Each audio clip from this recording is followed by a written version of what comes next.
Great Bobcats, Mr. Flato here. Welcome back to another great week at the Helena Middle School. On this week's B.O.B Lesson, I'm going to be talking about two very important things called imperfection and empathy.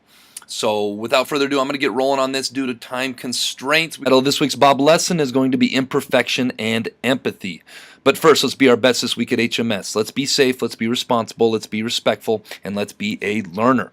All right, before we begin, let's define a couple words because many of you may not know what the word imperfection or may not know what the word empathy means. And so I went straight to the dictionary to get you folks a clear and concise definition. Let's start with imperfection. Imperfection is a noun, and it means a fault, a blemish, or undesirable feature, the state of being faulty or incomplete. If we were to use this in a sentence, it might mean the imperfections and injustices in our political system. So obviously imperfection is the opposite of perfection.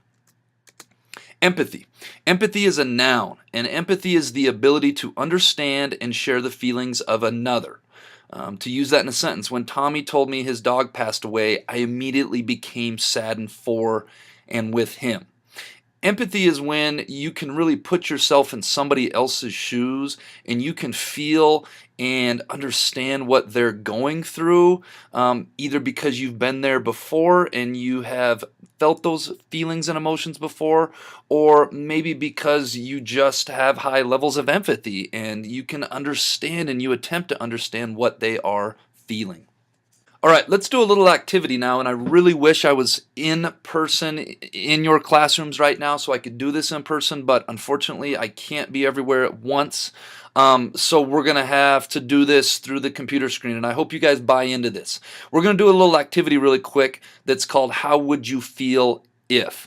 And I'm going to talk about some things here. I'm going to talk about common imperfections that maybe middle school students have, and I want you to just quietly in your own mind, I want you to kind of keep a tally or a count and think about, do these apply to me? So let's start with the first one. How would you feel if you were the new kid in school? I think Mr. Boyle shared a statistic with me. 20% of our population at one point last year was transient, meaning they either came or left at one point. That's about 1 out of every 5. How would you feel if you were perceived as being one of the more popular students in school? How would you feel if you were perceived as being one of the least popular students in school?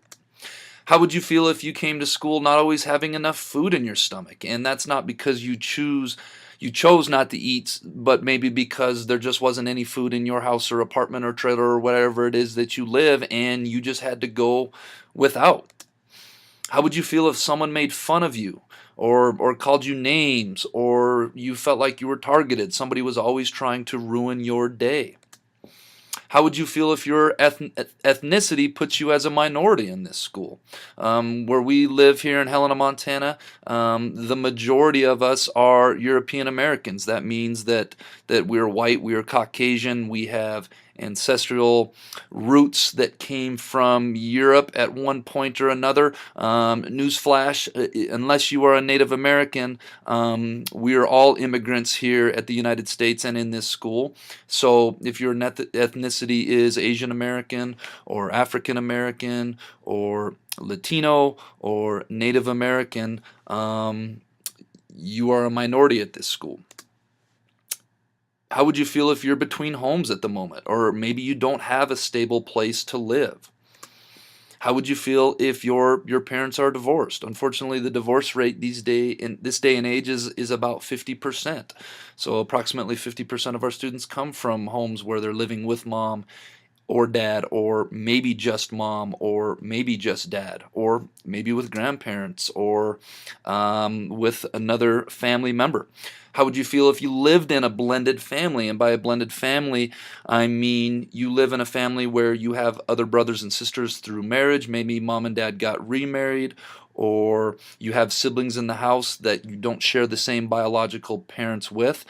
Maybe you live with cousins. Maybe you live with your aunt or your uncle or your grandparents, and you have other people living in your home that aren't your biological blood brothers and sisters.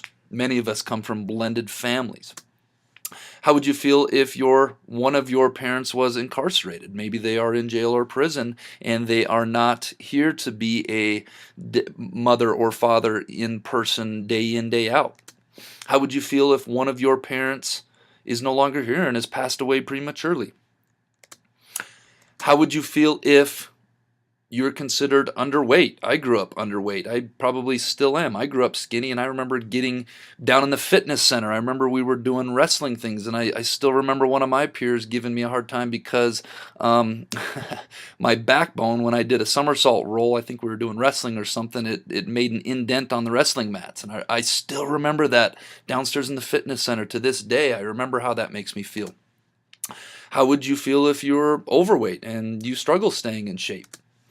How would you feel if you were noticeably tall for your age? Again, I was noticeably tall for my age, and we live in a society where taller and bigger is perceived as being better, but for those of us that are noticeably taller than other people, sometimes it can make us feel like we don't fit in or we stand out. I know, especially when I get in an elevator and I'm really close to people, it makes me feel uncomfortable. Conversely, how would you feel if you're noticeably short for your age and you weren't as tall as some of your other peers? Or how would you feel if you weren't as athletic as the rest of your peers and you loved sports and you loved activities, but you didn't quite have the athleticism or the skill set as some of your peers?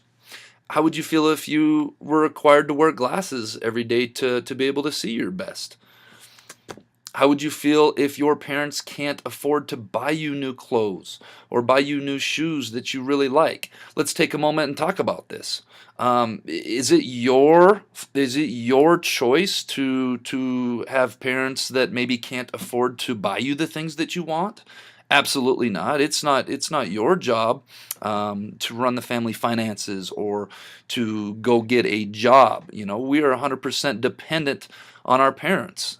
Many of you aren't old enough to work yet, and so we're kind of at the discretion of our parents. So I want us to think for a minute: why do we judge one another based on the shoes that we're wearing, or the clothes that we're wearing, or how new our clothes are, or name brand or not, or how stylish they are? Folks, it's really materialistic and it's really shallow when we judge one another based on that, especially when we have little to zero control over that. How would you feel if you have a sickness or a disability that puts you at a disadvantage here at school or on the sports or playing field? Or how about in the classroom? If you have a sickness or a disability that you have to continually work to overcome all the time? How would you feel if you have a really hard time reading as well as some of your peers? How would you feel if you just really struggle with your self-confidence? And I know that at your guys' age, 11 to 14 years old, all of us, a lot of us struggle with our self-confidence. Some of us may not show it, but the fact of the matter is we all struggle with our self-confidence. So let's do this really quick. I want to go back and I want to go over these one more time, and I just want you to kind of take a tally mark and look at some of these, and I just came up with 20 imperfections or family imperfections or living imperfections. And what I would normally do right now is, if I was in your classroom, I would ask everybody to put their head down and no peeking allowed. And then I would say, how many of you had at least one imperfection on this list? And inevitably, everybody would put their hand up. And then I would say, okay, what if you had two or more imperfections on this list? And inevitably, everybody would put their hands up. And I would continue on, 3 or more, 4 or more, 5 or more, 6 or more. And what I was really trying to get at was, I would have everybody put their heads up, but what I was really trying to get at is the fact that we all have imperfections, okay? The truth of the matter is, guess what? We are all human beings last time I checked. And being a human being means that we all have strengths. We have things that we're naturally good at. And we have things that we excel at. Every single person listening to this podcast right now. Yes, you. I am talking to you. You have strengths. And I'm also talking to you when I say we all have imperfections. Every single student in this school has imperfections. Every single staff member in this school has imperfections. Why? Because we are human beings. We all have imperfections or things about us or our situations in life that are far from perfect. Okay, and I just went through 20 common ones, and there's probably another 20, 40, 60, 80, 100 that we could really break down if we wanted to. So I'm asking you guys this. Before you disrespect someone else about their imperfections, think about how it would feel if someone was disrespecting you about yours. Because the moment we open our mouths and we disrespect somebody else, we are opening up the floodgates to be disrespected back. Okay, because we all have imperfections. And I want you guys to think about this real quick. It takes the same amount of energy to compliment someone else, to build them up, to say something encouraging and uplifting to them, as it does to tear them down about their imperfections. Same amount of energy. So, let's all make it a goal to have empathy for one another. That is, to accept other people's imperfections, to have empathy for them, to feel for them, and the individual imperfections as we all have. I'd like to share this picture quote with you guys, and this picture quote reads, "Everyone you meet is fighting a battle you know nothing about. Be kind always."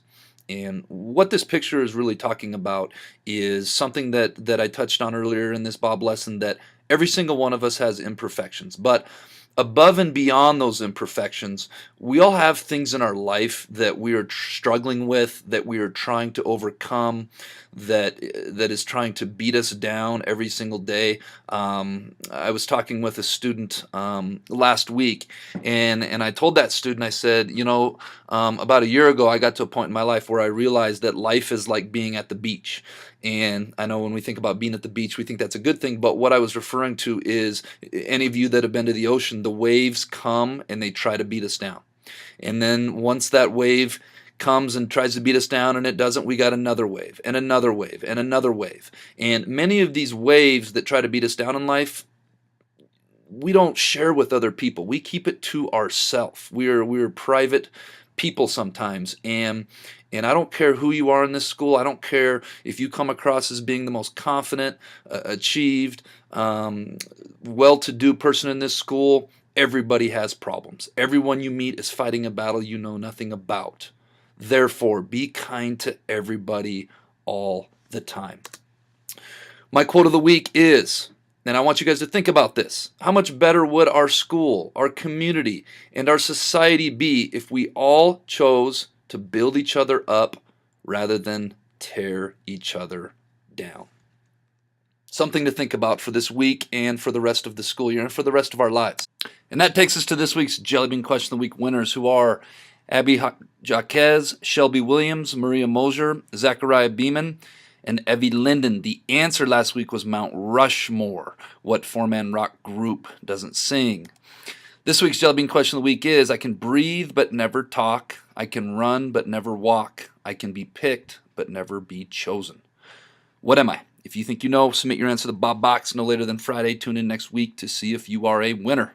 All right, Bobcats, let's go and make it a great week at the Helena Middle School.